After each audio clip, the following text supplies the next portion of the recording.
Albert Lee Seed is proud to support the Back to the Roots podcast. Like you, they value the one-on-one conversations with farmers and other agricultural professionals that you hear on this show. Albert Lee Seed helps organic and transitional farms with a full line of organic and non-GMO farm seed for corn, soybeans, forage and pasture, cover crops, and cereal grains. Check them out at alseed.com. That's alseed.com.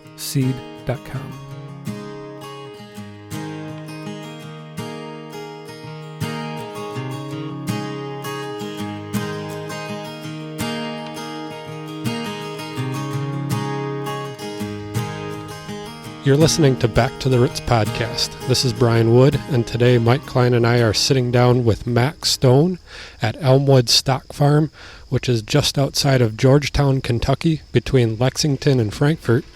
And it's a CSA beef farm, lots of different enterprises going on, and we're sitting on a picnic table, so there may be some background noise, but that's just the farm working. So, Mac, thanks a lot for joining us, and could you start off with a little introduction of yourself and your farm? Okay, thank you all for coming. So I'm Mac Stone. I married up when I married my wife, Ann. She and her brother John grew up here, went off to college, studied abroad, and came back home over a period of years and said, "Dad, we want to farm with you." He said, "Great, but I've already done my job. You got to earn your own keep." And they said, "Well, we're willing to do that." So they sort of diversified into vegetables. The tobacco economy was still strong at that time, but it was the writing was on the wall that the quota system was going away, so they quickly diverted to use high-value vegetables to replace that the tobacco program. So John was, John's the dude, right? He gets to drive tractors, and he had been on tractors his whole life. So he was raising commercial tomatoes, and when he had a pest or a disease problem, there's catalog, there's books and whatnot, resources from the university. If you've got this pest and here's a highly toxic synthetic chemical, you can go spray on it, problem solved. But to John, that felt like a band-aid. Well, I didn't have this problem last year. Why do I have the problem this year? What can I do to avoid the problem? I don't like putting on a mask. You go out there, that stuff will kill you if you breathe that chemicals, and he didn't like that idea, and Ann was selling the tomatoes at the farmer's market, and customers were starting to ask questions back then. This was 25 years ago. Well, has anything been sprayed on this tomato? Well, yeah, we did everything the university told us to do. And, oh, yeah, but I don't want that. So that's about the time I showed up. Ann and I met at a conference in Memphis, Tennessee, and found out we lived not too far apart. And been doing some organic work at Kentucky State University in Frankfort. So we started going organic, transitioning to organic then, and it took us about 15 years to get everything certified organic to where now even the lambs are, and they were one of the trickiest. Lambs and squash are the two trickiest ones, but we think we got it figured out. How many acres is the farm here? So this parcel is 375. We also still farm where my father-in-law Cecil grew up, which is about 5 miles away, which is another 200 acres. And there's produce and stuff over there as well? It's more, since it's so remote, all the produce is here on this farm. We've done like big crops of winter squash, and when we used to do pumpkins, John grows some corn and soybeans over there to feed the chickens and the pigs. And the finishing beefers over at the other farm. So what brought you back into the farm? Because I know you I met you when you were working at the Kentucky Department of Agriculture. Uh-huh. So did you retire from there, or what brought you back to the farm? So when my wife and I got married about 20-something years ago, don't ask me exactly, but it's about 20 years ago, the idea was, so I was doing pull pens of broilers before I went to Frankfort in the morning, and again when I got home from Frankfort in the afternoon. So farming is what I always wanted to do. So then at some point we said, we're self-limited by my time of day to grow more chickens. Let's just invest in hiring help so that someone can raise birds all day long. We just got to market them. It was a marketing issue. So a really fascinating story about processing. If we have time, I'd love to get into it. But so one way that we've built this farm is people say, well, I can't afford to hire anybody because then they'll make all the money. Well, as soon as the farmer says that, they've limited their ability to expand their production because they can only do so much. So what John and Ann and I have done is, okay, let's invest in someone to grow these intensive greens beds that we looked at. So if we can build a system and train them, then they're going to earn more than their salary, and we can make money from them. So we have to invest in that, and then we just wake up early in the morning and we figure out how to sell it, and we figure out where it's going, and that's how we've built this business, whether it's poultry or greens or beef or whatever it might be. And as far as the farm overall, as we took a tour before we started here, and it centers around the CSA, correct? Correct. So we started CSA, so we've been doing farmers markets about 25 years. Then about 15, 16 years ago, we thought, we're hearing about this CSA model, let's try that. So the first year we did 45 CSA, about killed us. At that time, we were doing farmers markets on Tuesday, Thursday, Friday, and Saturday. And so we thought, well, if we can do this, so with vegetables, you have to pick them multiple times per week. So the stuff that gets picked on Monday, Tuesday needs to go somewhere before Saturday or Sunday. So we needed those weekday outlets for multiple picking crops. So we said, well, let's let CSA be that and stop doing these weekday farmers markets. We did both for 5 or 6 years, it seems like, until we finally cut out the weekday markets. So the CSA has grown. We added 100 each year. This year with the pandemic, the interest and demand that we saw, we increased those numbers. We were about 850 this year, had a long waiting list. So now we've backed out of farmers markets. Ann and I haven't been to farmers market since March because customers were touching our stuff and they weren't wearing masks, and we took it so seriously that if people have prepaid for a CSA, we can't shut this place down, right? You can't turn off the vegetables. You can't tell the beef not to grow. So we have a very rigid COVID-19 plan to make sure none of us on this farm contracts the virus so that we can continue to feed our healthy food to healthy people. Mm-hmm. And is the CSA, they pick up their stuff weekly? It is. It's in the summertime, it's weekly. There's a 21-week summer season. We have about 100 that come here to the farm. We actually, with COVID, we stagger them. They have a time slot, so we don't have all 100 people show up at too tight of a time frame. But we have great business partners in Lexington where we'll drop off 50 here and 30 there, and we have almost 100 home deliveries that we drop off today. We got 2 vans out today doing home deliveries. Oh, so you do offer home delivery as part of a package? We do. We had a van and we had drivers, so it enabled us to keep those people employed. It keeps the repetitious products moving out. You know, when you harvest raspberries, they got to go somewhere. So we like that multiple day outlet of product. Mm-hmm. Now the home delivery just started because of COVID? We did a little bit in years past, but Megan in the office did a great job. She went into and parsed out zip codes. So when you sign up, say, I want home delivery. Well, if you're in zip code A, then it costs you this much for home delivery. A different zip code may be half that much, depending on where it is in relation. So people can decide for themselves, you know. Mm-hmm. And because of COVID, I think it did ratchet it up for sure, because people, sheltering in place. So can you go over your production system and what different vegetables you use to provide that CSA? Okay.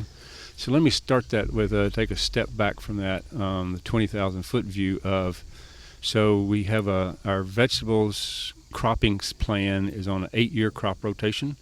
It's pasture and hay for 5 years.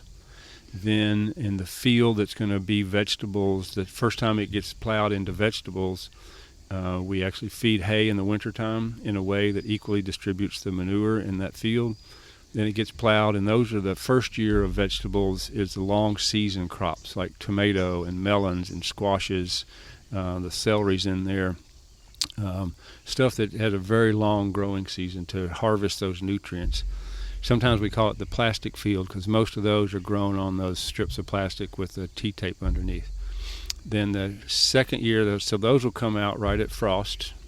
Then we'll get a cover crop down, pull the plastic and get cover crop down. Well, that cover crop's going to be kind of wimpy because it's going out in late October or November. For us, it's a little late. So it's a small cover crop, holds the soil, but we then it's easy to disc and cultivate, and in that next spring plant lettuces and spinaches and kales and leafy greens. Then we can also get a second crop of those in that same field in the fall. Then that third year, we'll go with the beans and the peas and overwinter garlic and some of those kinds of crops. And depending on fertility, how versatile that third year of crop is. So with all that being said, each season, and we can tell you where the tomatoes are going to be 5 years from now based on the layout of the farm and their general rotation. So we do because of CSA, we like to have a real diverse mix in their share. So obviously in the spring, it's more on the leafy greens and the green garlic.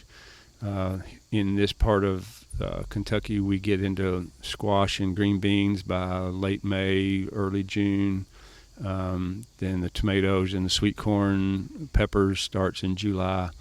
Then in the fall, it trails back off to those leafy greens, but then we can add potatoes, sweet potatoes, and hard squash for the fall season. Mm-hmm. How much sweet corn and potatoes do you raise?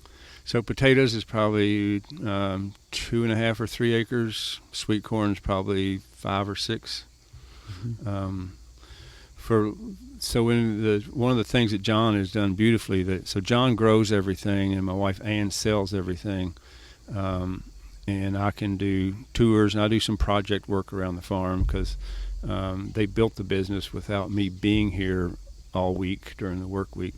So I'm kind of the project guy. This is our next project, so that would be what I undertake and help with marketing and whatnot. But so I forgot the question now. Oh, you answered it. How much sweet corn and potatoes? Okay. Yeah, but you're also in charge of the poultry side of it and the sheep, right? Poultry and sheep. So we do broad-breasted turkeys, heritage turkeys, which we have a breeding flock, hatch our own eggs. Heritage turkeys are the coolest farm animal there ever was. They communicate with each other. They're smart. Ben Franklin wanted the wild turkey to be the national bird, but I'm glad he didn't get it right because then we couldn't eat them. But because they are so smart, they are perceptive. Like one of them, they'll all be sort of grazing in their little enclosure there, the electric net, and one of them will make this real loud little like chirp, and they'll all stick their head up, straight up.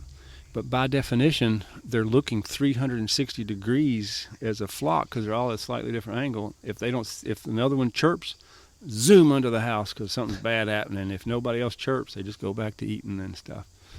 The toms actually have a thump, like you hear the elephants have that deep thumping. The toms have a deep thump thing going on. It's cool. You can hear it. It's awesome.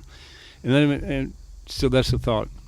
When COVID first shut down the economy, we're about 1.5 miles from the Interstate 75, main highway, east-west highway, right here in front of the farm. There's a train in Georgetown, 3 or 4 miles away. The farm is the first time, and I thought I'd never hear it, no man-made noises on this farm because of COVID. It's all shut down. And I was hearing stuff I hadn't even heard before, so it was awesome. But anyway, the turkeys are awesome. We also do broilers and layers and then lambs. Mm-hmm. Can you talk about your system of rotating around the pet? We drove in and we drove by the turkeys and the laying hens, I think. I don't think we saw any of the broilers. And the net fencing and the shelters that you use. Right.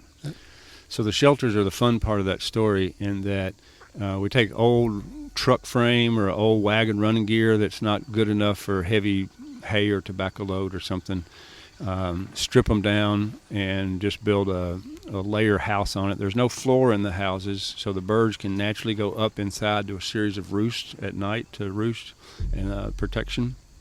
Then there's nest boxes built along the side of it so they can hop up there. They're about 4 feet off the ground, makes it easier for us to gather the eggs. In the wintertime, we'll drop a plastic skirt down to break the wind for the birds in the wintertime. So you can hook a tractor to that. You can roll up the electric netting, accordion style, just pick it up, move it to the new location, put the tractor on the little running gear and move it. It takes about 45 minutes to dismantle it and set it back up. We used to worry about keeping air in the tires on these wagons. Oh, yeah, that one's got a flat.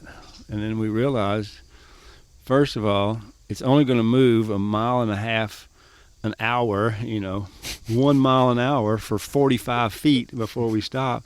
Plus, you don't have to chock it so that it won't roll on the hills. So we don't even keep air in the tires anymore.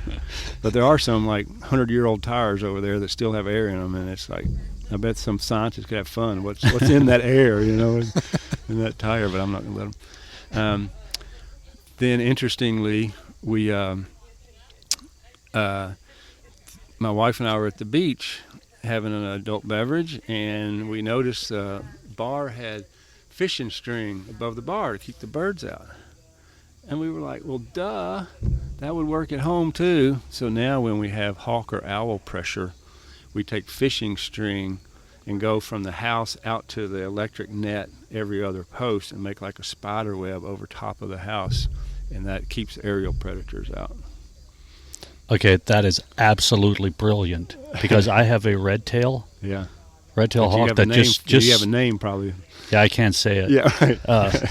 And he will just sit on the fence post and just look at the broilers. Yeah. And I didn't see him get any this year, but that fishing string that's brilliant.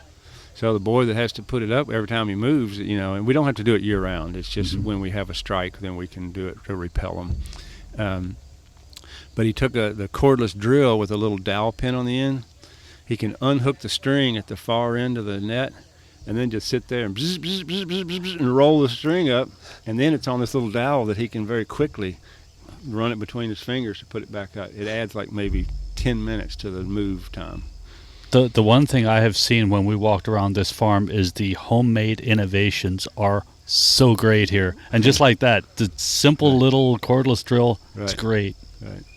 Yeah, that's when I did some organic inspections for a while. It was great to see people's innovations. Yeah. Do you deal with any other predator pressure?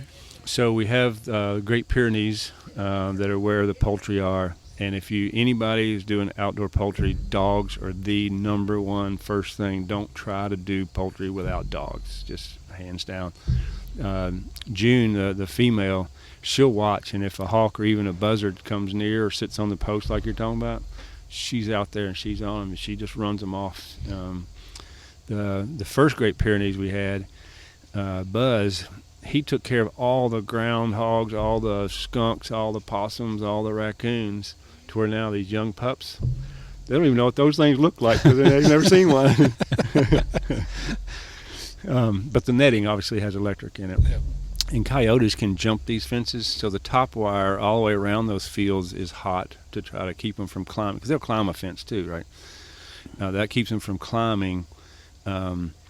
But it also, then it's a jumper wire, then we can just take old extension cords or something and run a jumper over to those electric nets to keep them hot wherever they are in the field. Oh, okay, because I was wondering, because I didn't see any electric fencer at the individual one, so you just have a jumper wire? Just an old cable, just old, any kind of coaxial cable. When I worked in Frankfurt, I was on a trip, and I had on my coat and tie, and I looked over, I stopped to get water or something at a gas station, and coming out of a dumpster was all this big coaxial cable. And I went and looked, and I looked around, and I had a coat and tie on, and I pulled 300 feet of coaxial cable out of a dumpster one time. Still use it, still got it.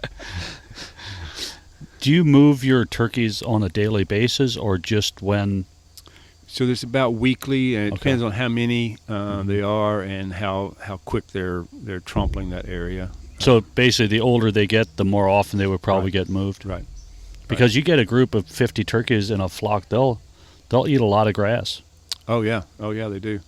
When you turn them in, they eat all the bugs within the first 15 minutes, right?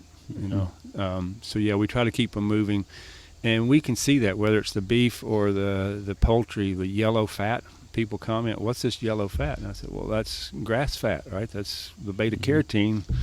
Orange and green, is same nature, and green and orange is the same to nature, right?"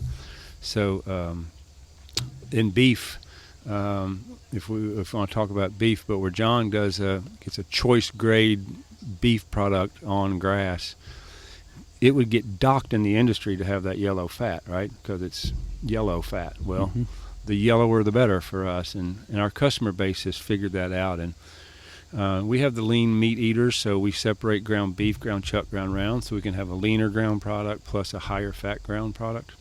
And it's, I'm going to say the high fat people are outnumbering the lean meat people, whereas 10 years ago it was the other way around. How many broilers do you raise a year? And you'd probably just raise them during the summer? It is just summer. So this year we upped it. We do this year I think it was 9 batches of 300. Okay. If I could take a moment, I'll run a real quick story that's really great for Kentucky. So years ago when I was at Kentucky State University Research Farm, Heifer Project International, got a grant, and a university-type person and a farmer from each of the 13 southern U.S. states went to Salatin's for a week to learn how to do this pastured poultry thing, how to butcher them, whatnot. The grant gave each of those universities or farmer groups, whatever it was, home tabletop processing equipment. So we at the university, we raised birds. We were having a big field day. We used this processing equipment. We butchered up a bunch of birds. We were going to show everybody how to do it. And my boss said, "Does the health department have any problem with us butchering these chickens in the shop, the farm shop?" So I called the health department and said, "Yeah, we do have a problem with that. Well, we're not selling them. We don't care if you're selling them. You're feeding them to people, and it could kill people and all this other thing." I'll try to keep this short. But so we did not feed those chickens to the field day. We went and bought commercial chicken. So we gave them away and all that. But it spurred a group. So we got university people, and we got USDA, FDA, state health department, county health department, university beef people, university meat people, farmers, all in the room. And they couldn't even agree who was responsible. That's your problem. No, that's your problem, you know. And there's this gentleman sitting in the corner that just kind of kept quiet. But I noticed when he said something, everybody listened. And this gentleman, sort of the calm came over the meeting, and this gentleman said, "It just doesn't make sense. A man can't grow a chicken and sell it to his neighbor." Well, that man was Wendell Berry. So he helped financially support. We built the mobile processing unit at the Kentucky State University Farm, to where the state health department said, "If you do all these things, we will allow you to butcher these chickens," because there's nowhere a farmer could take a chicken and sell it, right? There's no independent processing anywhere. So we built it to their specs. It was it was too in-depth, but it was fine. Just tell us what to do, we'll do it. So now we had legal processing for selling chickens, and then added fish to that because KSU does fish. So now small farmers had access to sell pastured poultry. Well, one guy that came to the training to be able to use it, he was raising squab. He said, "Well, this is simple. I could do this." He went to his farm and built a little concrete block building, got USDA approval. Then we had USDA. We could cross state lines.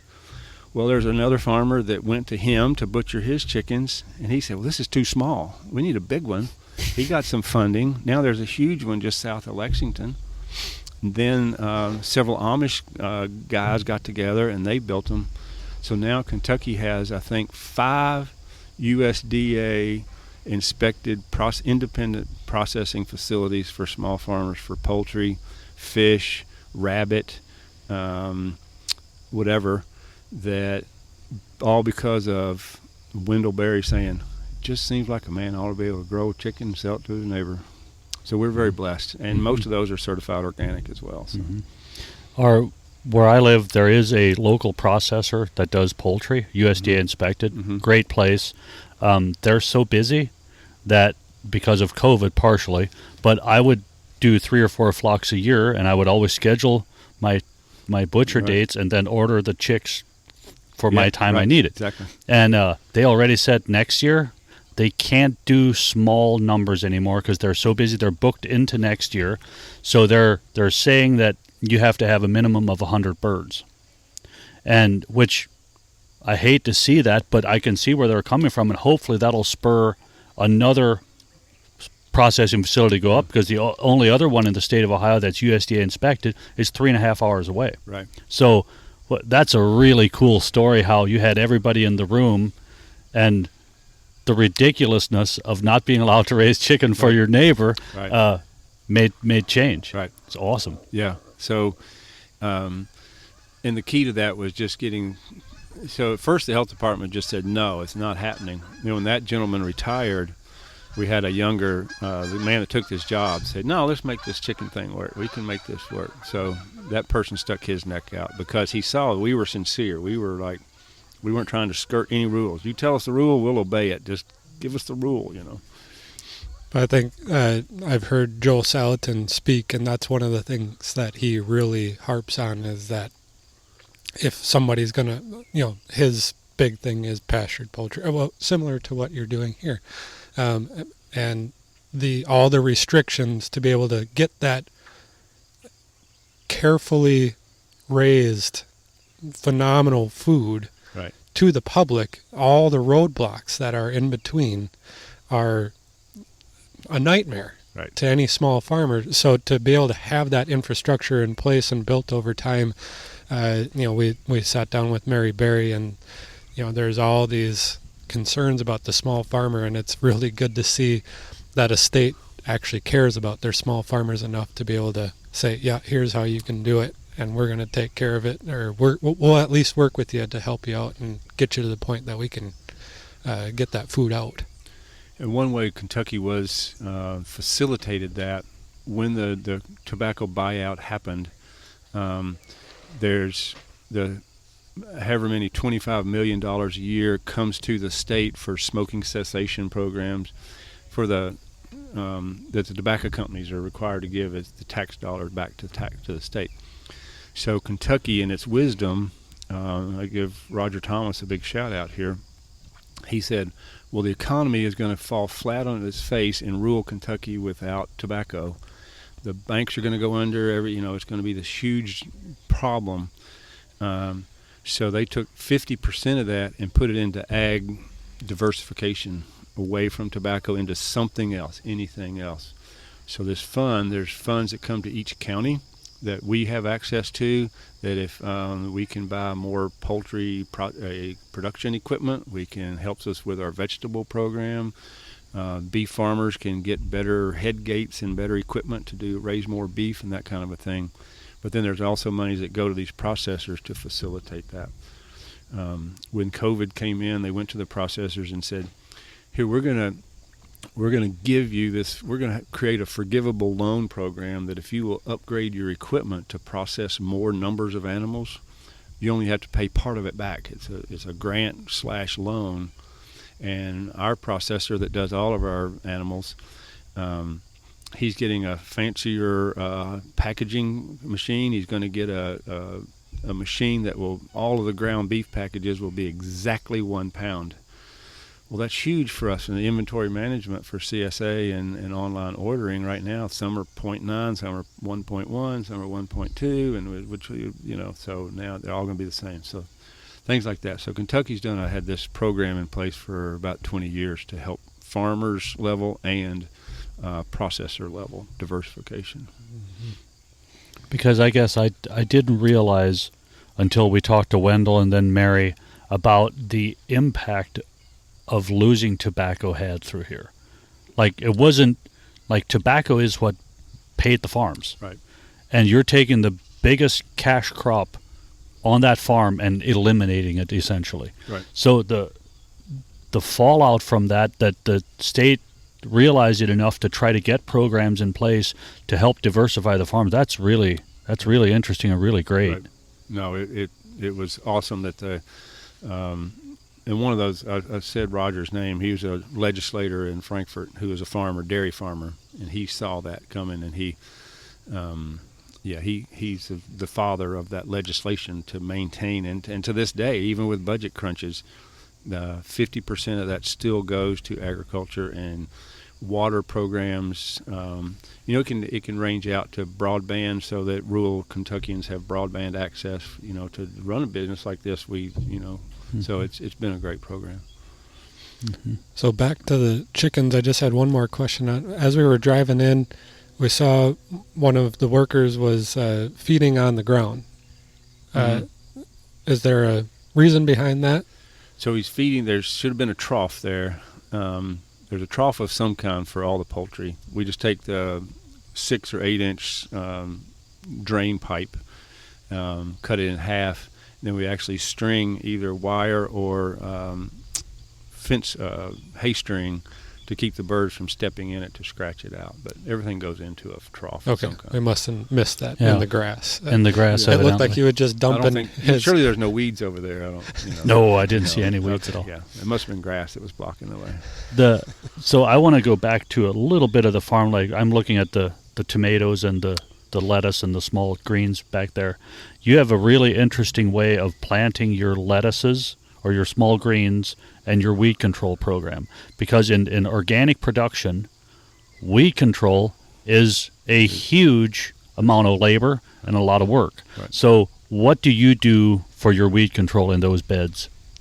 So at Elmwood, like I mentioned, John, we've done it different than a lot. We've gone from larger acreage down to these smaller, more intensive, whereas a lot of small farms start small, intensive, and expand up to larger acreage, like sweet corn and stuff. So we've been learning from others. John's been doing his homework for several years on this one. So we have a fancy, and again, it's the success of the local food movement that this kind of equipment and stuff is even available to us. It didn't exist 10 or 15 years ago. But it's a precision seeder.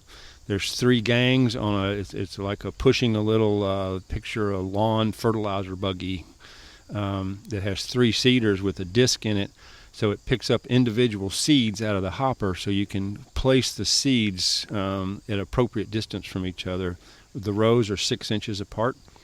The basic that makes the whole system work is stale seed bedding, where you repetitiously cultivate shallow, get the roots in that sprouting zone to sprout, and then you kill them, and they sprout and kill them, to where then when we plant our tiny little seeds, there's no weed competition for a week or 10 days because we have burned out the seed bank in that shallow root zone.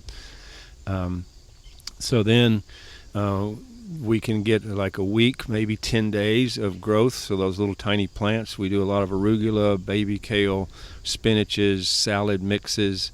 The same system for transplant lettuce. We do tatsoi, we've done bok choy. We're playing with lots of different varieties now. But those 6-inch rows, then we've taken 200-year-old technology, the old wheel hoe, to where you can run those rows when they're just big enough, and then a tine rake that we try to do something, either the wheel hoe or the tine rake, twice a week for about the first 2 weeks once you start cultivating. Then the plants are narrow enough rows that they shade out the path between them, and we don't have to weed anymore. Then when the crew's in there harvesting, if there are some stick-up weeds, they can pull them out easily while they're harvesting. So we do that. We sow those beds once a week, all through the summer, fall. This time of year with the cooling temperatures, we'll actually sow them like every 5 days, because if you we're sowing one of the beds today, if we sow it in a week from now, the harvest will be 2 weeks later because of the cooling temperatures. So now if the trick is in the fall, is do we sow every 5 days, or is it 5, then it goes to 3 days apart, kind of a thing, to try to extend that season all the way up till Christmas if we can. Mm-hmm. Yeah, I had just never, there was always, a row of lettuce in our garden, and then you go with a row of lettuce wide enough so you can work in between. But the idea of shading it out is the same concept as raising soybeans and corn. Mm-hmm. The faster you can get that out of the ground, the faster you can get it to shade in, the less weed pressure you'll have. But to see that on a small scale, I mean, I took pictures. It's the cleanest garden I've ever seen. And to think that it's being done 100% certified organic is exciting to me. Right. and it's faster harvest because you've got they can pick a lot in a short space, and customers are, you can't compare. I've not been in a grocery store since March, but didn't go much before March. I would see spinach and it's got sand on it and it just, been crinkled up in a box. How would you feel if you've been in a bus riding from California, But the customers are just loving the quality. It holds in their refrigerators well. By doing our post-harvest washing and spinning in here, it gives it another shelf life that extends that. So the washing and the spinning, which, let me explain a little bit the spinner. The salad spinner is a washer that you put the tub in on spin cycle, and it, after they were rinsed or washed, and it spins it all off. It's really, really cool. You said you voided the warranty within like half an hour because you took the saws all to it. Right. Yeah. Yeah, it's a great little system that someone else designed it. Again, success of the local food movement. Somebody designed it. We bought the kit. You go buy the washing machine because you obviously want it new, and then here's the kit to transfer it from a washing machine to a spinner. So it took one of the guys that works here about a day to convert it over, and that was 2 years ago. So it's holding up quite well. Mm-hmm. And that does extend the shelf life? By rinsing it well, spinning it? If you don't get enough of that moisture off there, then you actually get little, where those leaves lay flat like a wet magazine, and you can get some mold where it just didn't have enough airflow between the leaves, but enough to hold the moisture. Mm-hmm. The dunking, first of all, it takes the field heat out. We put in a blower like from a jacuzzi air blower, so that when you have spinach and some of those that are really close to the ground, it blows air bubbles in a grid around one of those dunk tanks to circulate the leaves in the tank to knock the dirt off, physically knock it off, gets the field heat out of it. Then it has a rinse tub before it gets spun. So it's the field heat's out of it and it's clean before it goes into the cooler, into the spinner. Do you do a lot of root crops besides potatoes? We do. Beets are very popular. Carrots. We're doing more and more of those every year. The things that we can come out the best on are the crops that you harvest once and sell over multiple times. So sweet potatoes, we'll start harvesting them here in a couple of weeks.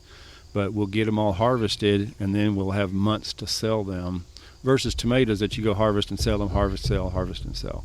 So we're doing more. Carrots hold nicely in the cooler, so that it's, we can harvest them and then sell them, 2 or 3 months later. And they in some ways they almost sweeten up in the cooler, because as they dry a little, just like fruit on a tree, and if it's too wet, it's watery. It almost concentrates that flavor some in the cooler, frankly. And the carrots, they'll be harvested by hand?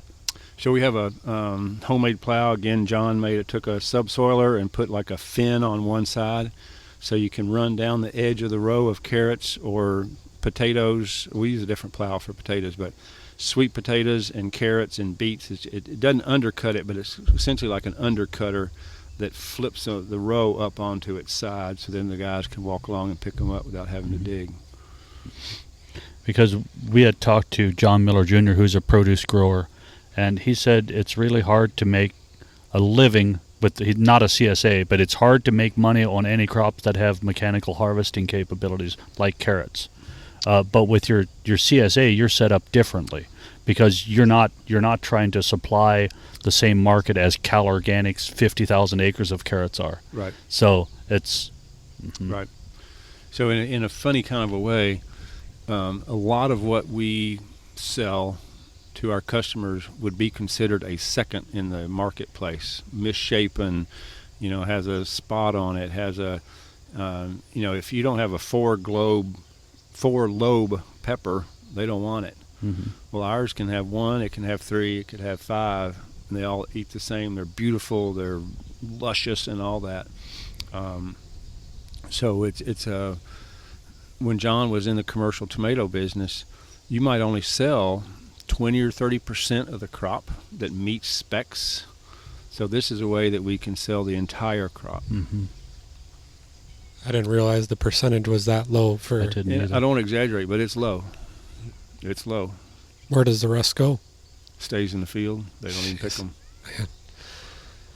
I guess you're keeping nutrients in the field, but boy, that doesn't pay. Right. No, because you've got thousands of dollars invested in staked tomatoes before you pick the first one. And Mm-hmm. yeah. Now, do you have problems with blight in your potatoes? So, yeah, every year that's whether it's early blight or late blight, that's eventually what gets them. Mm-hmm. So we just try to get them out. John's got some nice tillage equipment to get a nice healthy plant up and going. So we just try to get them up and done before whatever gets them. Okay. Yeah. So you're not trying a fertility program, something specifically to try to extend the life of the tomato, or is that just part of the whole program is to try to keep the plant as healthy for as long as it survives? Right. Yeah, Mm-hmm. more or less. Yeah, we're not doing some of that ionization kind of fertility programs. Like I know people can get blueberries without changing the pH of the soil. They can use some kind of ionization fertility program in organic. So we do pretty well. So one thing we've done, so I mentioned squash is hard to do organically here because of pest pressure. So what John's done this past year is so you lay the plastic, as soon as you transplant the plants or direct seed into it, you immediately put plastic hoops about 3 feet high, bent conduit, 10-foot conduit hoops over the row, and stretch a netting or fabric over the top to prevent the insects from attacking the young, tender little plants. So by having zero pest pressure for the first 30 days, he can get a nice big bushy squash or melon plant. Then when we take the cover off to allow pollination from the bees, the plant is big and strong, and it can fend off a few cucumber beetles. It can fend off a few problems. Tomatoes, same way. To where then that extended the harvest life of that squash by protecting it its first 30 days. Then the second planting gets the same kind of a treatment. Sometimes we can go outdoors at that point and direct seed squash and get enough off of it without all that infrastructure that it still pays its own way. Mm-hmm. This year, just to accentuate the toughness of it all, so Derby Day, first Saturday in May, is historically when farmers in this area plant their summer crops. So you can go out with tomatoes or tobacco or whatever you want. So we waited till Derby Day, and that was fine. A little after that, set all the tomatoes, set squash. Here, I think it was the 19th of May, we got down to 26 degrees. We took about 8,000 tomato plants back out of the field, put them back in the greenhouse for a week, let the cold spell go by, put them back out. Because that's what you got to do, right? You do what it takes, because we had taken people's money. They're going to get a CSA. They're expecting tomatoes. We left some of them in the field to see would our covers protect them. We wanted to learn something. But then we also knew by extracting them from the ground and putting them back out, it would delay them, shock them enough to delay. So we wanted to buffer that harvest, and we're glad we did both. We're glad we left some, and we're glad we put a bunch of them in the greenhouse. Did most of them that stayed out survive? It's 50-50, and it wasn't obvious. It wasn't like, oh, this low spot got where the cold settled, or up on the ridge where the wind was. There was no pattern to it. It was almost random. There's a little bit of varietal that we could see, but the pattern in the field wasn't as logical as we thought we might see. Mm-hmm. We had that same freeze right when our peach trees were in full bloom. Oh man! So there's no peaches. Right. But my one peach tree actually died. Oh wow! And I had never heard of that. I think it might have been a little bit of drift, but I'm not gonna accuse anybody of drift. But it was just weird. That tree was in full blossom. I mean, it was beautiful, and sad. just got smoked. So sad. So we write a newsletter that goes out electronic every Wednesday. Our CSA customers get a separate letter to them, but in that one of the e-newsletters, it was right at the summer solstice, June 21st, I said, here's the longest day of the year, and we're 5 weeks into summer because it was 26 degrees 5 weeks before. So we suffered through that until last month, sometime in August. We were still suffering through that late freeze like that. Mm-hmm. And it's hard for customers to recognize and understand, those ramifications of something like that. Mm-hmm. And a CSA customer is going to be much more understanding of it, though, than the customer in the grocery store. Like weather and time of year should not matter what kind of vegetables I eat. Right. And they are, and that's one reason we spend so much time on the newsletters. So we want them to be educated eaters, but understand the principles of organic are all biology-based principles and working with Mother Nature. And, so was it 3 years ago or maybe 2, I should remember. So we're in a 40-inch rainfall here. 2 or 3 summers ago, we got like 80 inches of rain. And as you mentioned, organic weed control, we had trouble with weed control because you couldn't get in the field. You couldn't work it. You couldn't even plant that next planting of sweet corn, whatever. That was the toughest year ever. But you never heard anybody in this family say, I wish it would stop raining, because you don't ever say, I wish it would stop raining, right?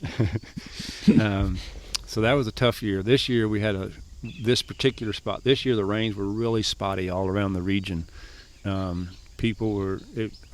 delivery drivers would come home just soaked to the bone delivering in Lexington, 20 miles south of here, and we were just hot and dry. I never saw any of it. So we had a long hot. We can irrigate out of a creek. We have deep water to pull from because there's an old mill dam downstream, so that backed up the water to allow us a deep pool of water to irrigate out of. So we couldn't be in the vegetable business without that. Mm-hmm.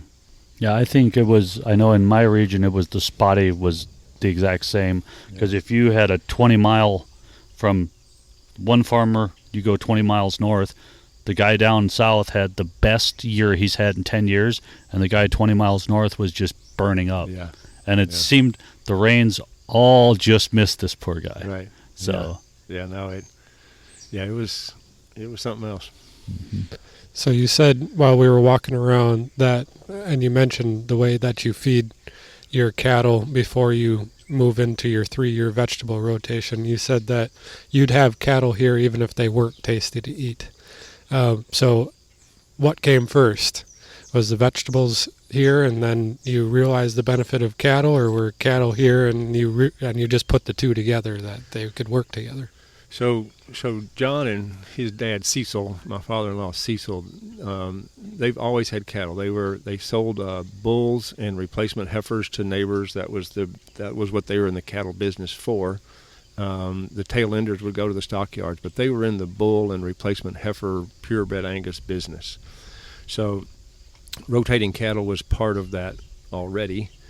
But then the advent of these new electric fence systems allow them to speed up the rotation.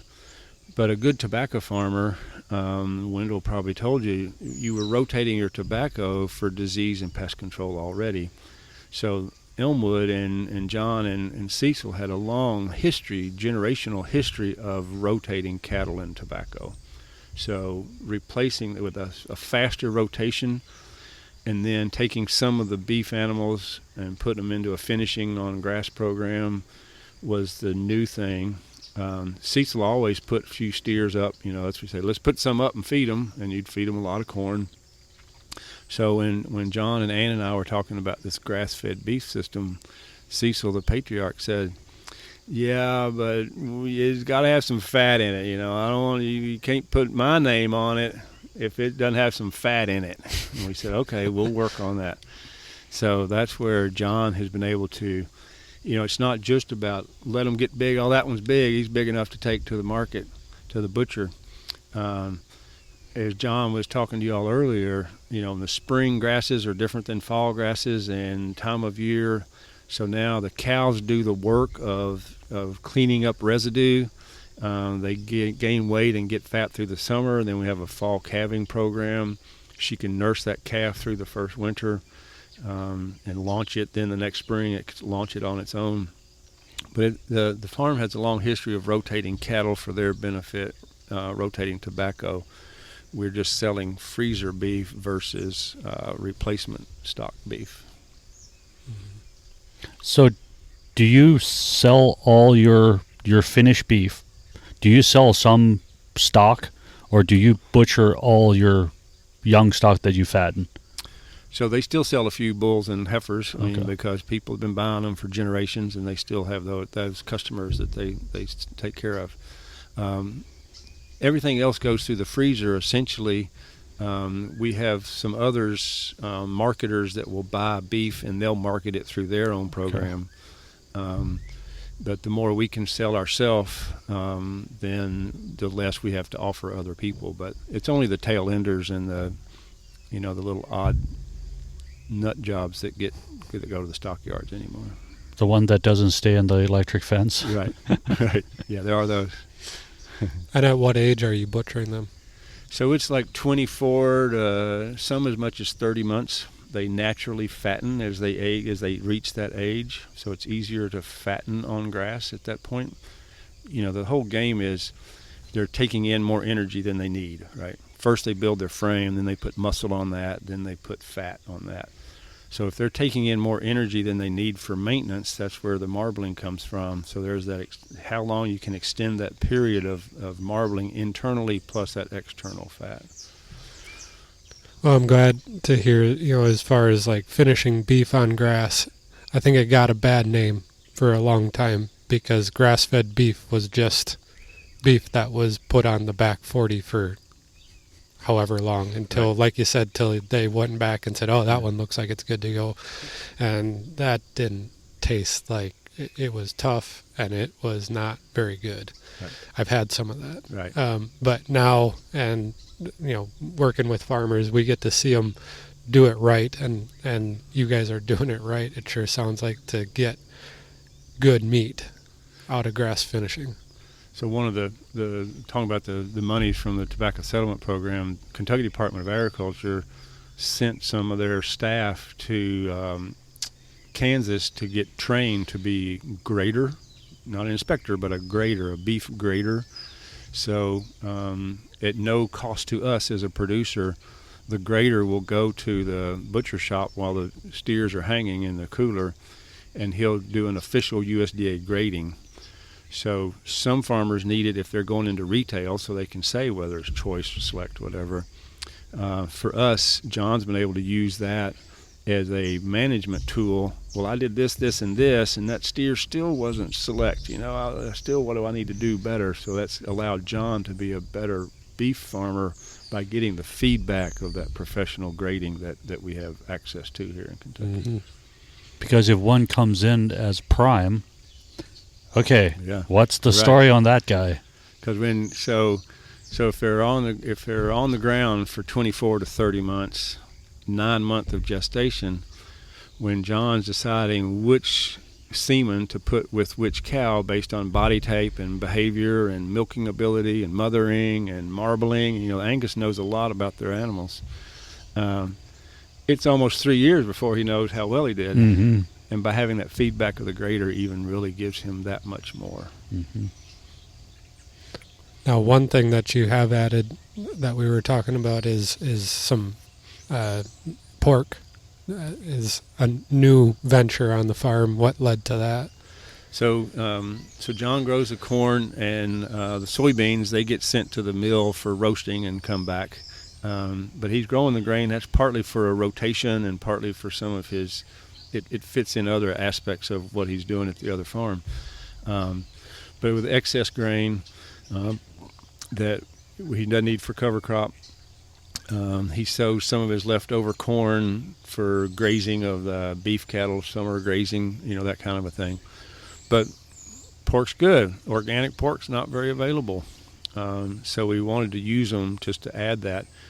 We already have, with CSA in our customer base, we already got the trucks, we already got the order system, we already got all the marketing mechanism and delivery mechanism in place.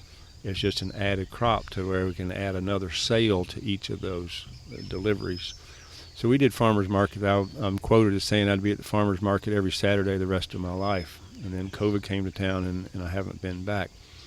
But we had a very strong following at our farmers markets, and if we came with a new product, great, let's try that, and it sells itself once you eat it the first time. So the flavors is just tremendous. And Are you going to go back into the farmers markets post-COVID, or are you going to just try to expand the CSA portion?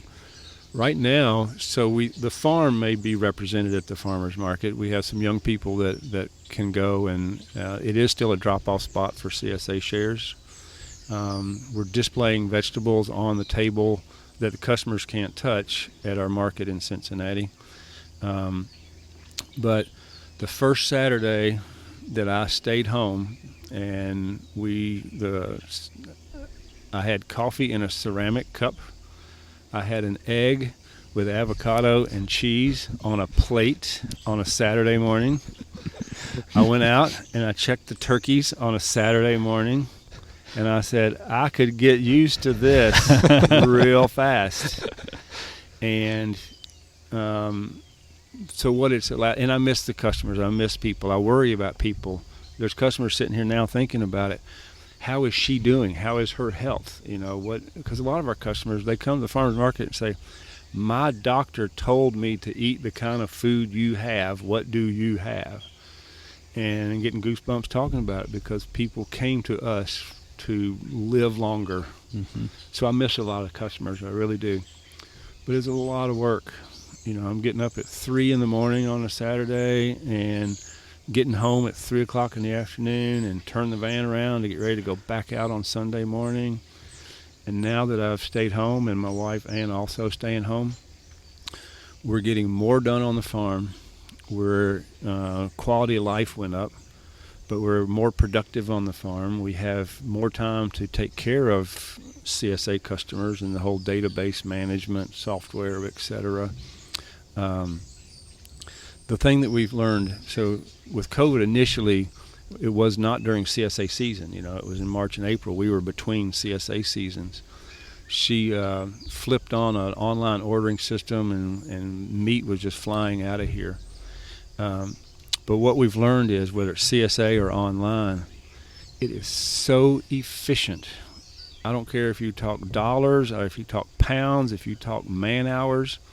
It's so efficient to do this electronic ordering and delivery system versus the farmer's market, where you load it all up and you hope it sells and you hope everybody shows up and you hope it doesn't rain. You bring some of it back home.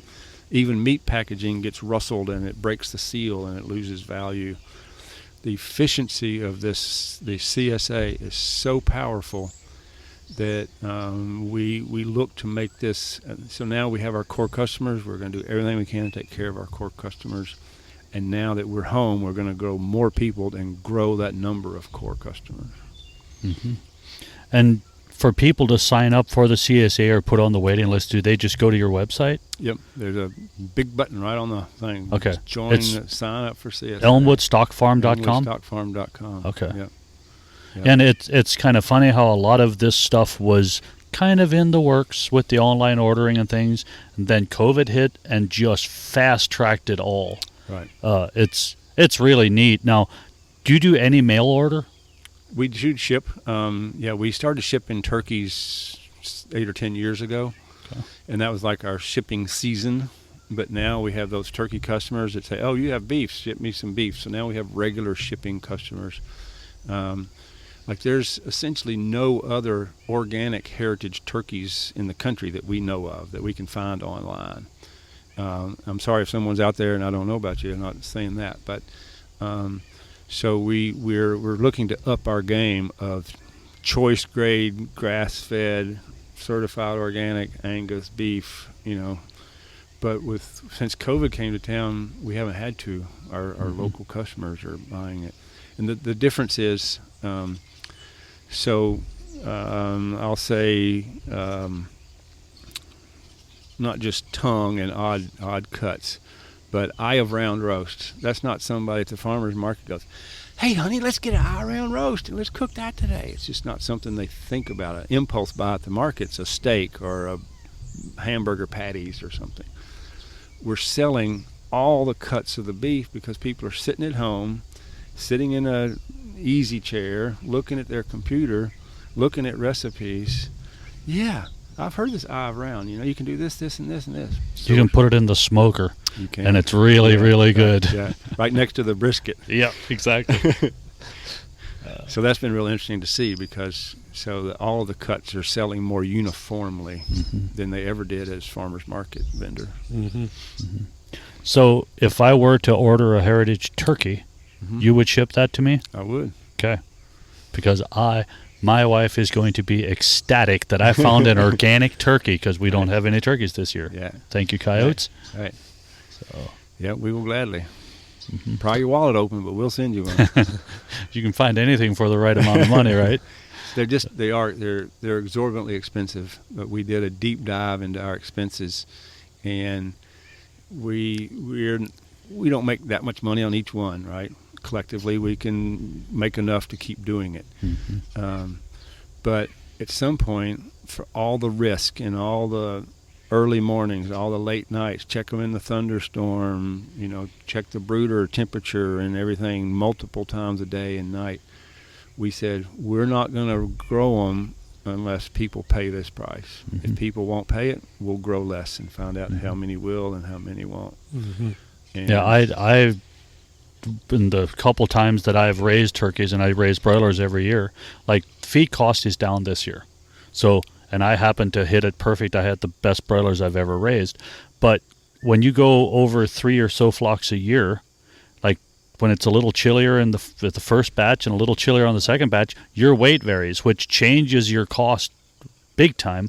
And when you figure the cost of raising an organic turkey, right. it is expensive. Thank you. And It is.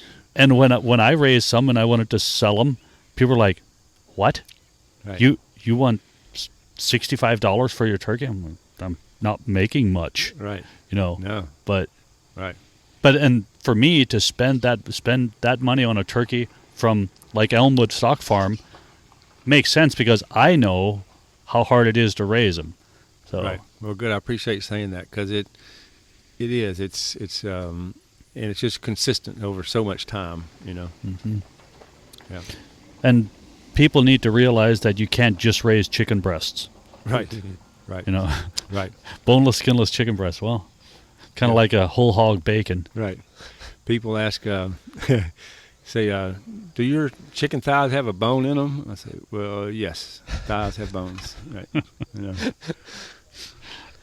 The one thing that we didn't touch on, you said two of the hardest things to grow on this farm have been squash, and you touched on that, and then lambs.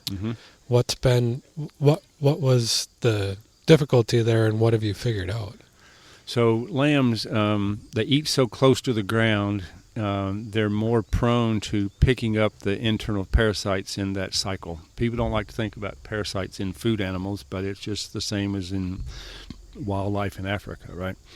So the host lives in the digestive tract of the ewe.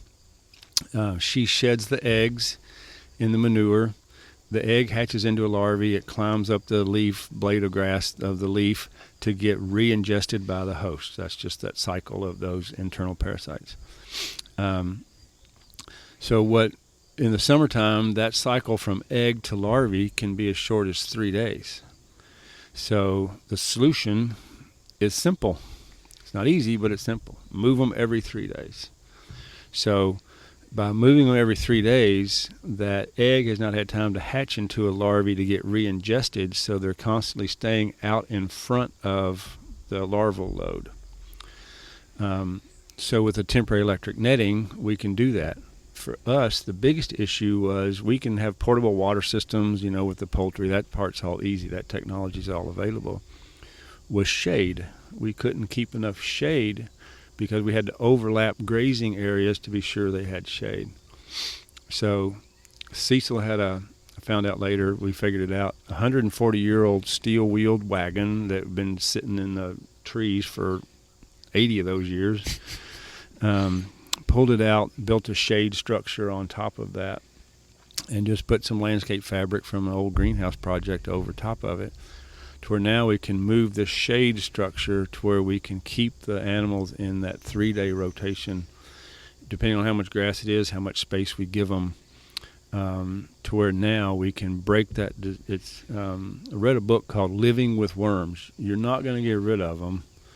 The guys that are doing, the farmers that are using dewormers, well, if you use the same dewormer all the time, then it stops being effective. So then you start changing dewormers every other time. Well, after 5 years, none of them are effective. People are getting out of the goat business because they had no way to deworm goats anymore, or sheep. But with this method, we can do this indefinitely forever, and it's not that intensive in the cooler parts of the year, so it's not as big of a problem. So how long is the rotation till you can come back to that? Is there like a 30 days that the larva can survive, or how long till you come back onto that same pasture that you were on? We try to keep it at 45 days. Okay. Break that. But yeah, they're still laying there. Some of the eggs are just going to be dormant, kind of a thing. So we try to be 45 days off before we come back in. And you try to not graze it down to the bare soil? Is the length of grazing anything you watch, or? So that's an interesting question, and John and I have this conversation a lot.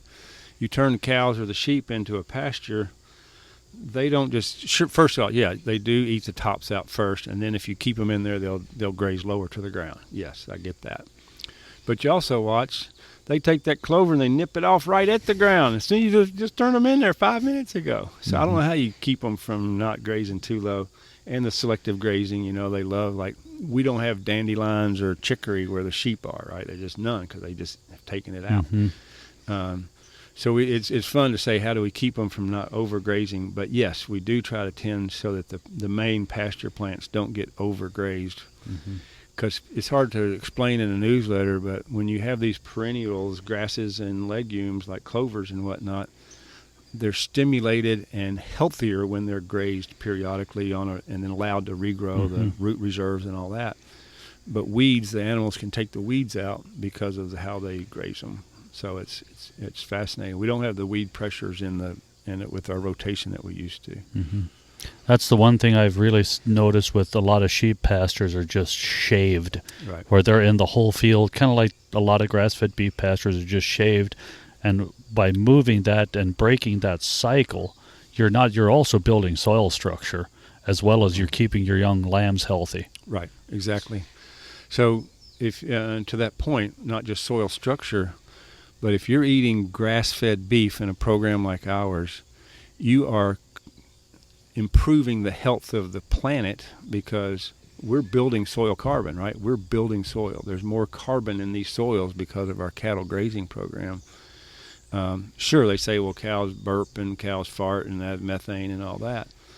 But to compare the amount of carbon they sequester with a rotational grazing, because every time you take the top off of a plant, an equal amount of root dies because there's no leaves to feed the roots. And then when the leaves start growing, the roots start, and it comes back. Well, that's building soil, right? So by the system we have, we're building carbon, we're improving the health of the planet, compared to any kind of commercial beef where you've got commercial grain, commercial fertilizers, all of that, the trucking, the feedlot, the whole deal. So beef got a bad rap there for a while. Well, some beef can be is damaging, and some is very good. Looking over your shoulder to that same point, these big, beautiful, majestic trees on this.